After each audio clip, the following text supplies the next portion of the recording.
আসসালামু আলাইকুম। কালকে ইরানের ধর্মীয় নেতা আয়াতুল্লাহ খামেনির জাতির উদ্দেশ্যে ভাষণটা শুনলাম।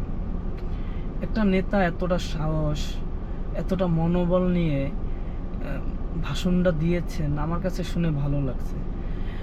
ওনার চারো সাইডে শত্রু, মিত্ররাও ওনার সাথে গাদ্দারি করছে, তারপর ওনার মনোবল ভাঙে নাই। তা উনি কালকে জাতির উদ্দেশ্যে এত সুন্দর ভাষণ দিছেন। আমি মনে করি প্রতিটা মুসলমান কান্ট্রিতেই ওনার মতো নেতা প্রয়োজন। ওনার মতো নেতা থাকলে আমাদের এত আজকে ফিলিস্তিনি, লিবিয়া এদের এই অবস্থা হতো না।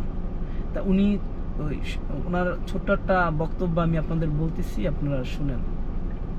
উনি ওনার প্রশাসনকে যেভাবে বলছেন, সব দায়িত্বপ্রাপ্ত ব্যক্তি, প্রশাসন, প্রচার, সংযোগ যেন আল্লাহর উপর ভরসা রেখে দায়িত্ব পালন করেন, কারণ বিজয় একমাত্র আল্লাহর পক্ষ থেকে আসে।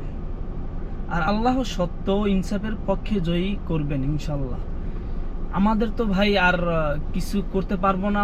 আমরা পারবো শুধু ইরানের জন্য দোয়া করতে, আল্লাহ তাআলা যেন ইরানকে সাহায্য করেন, আয়াতুল্লাহ খামেনির সাহস যেন আরো বাড়িয়ে দেন, এই দোয়াটাই করতে পারবো।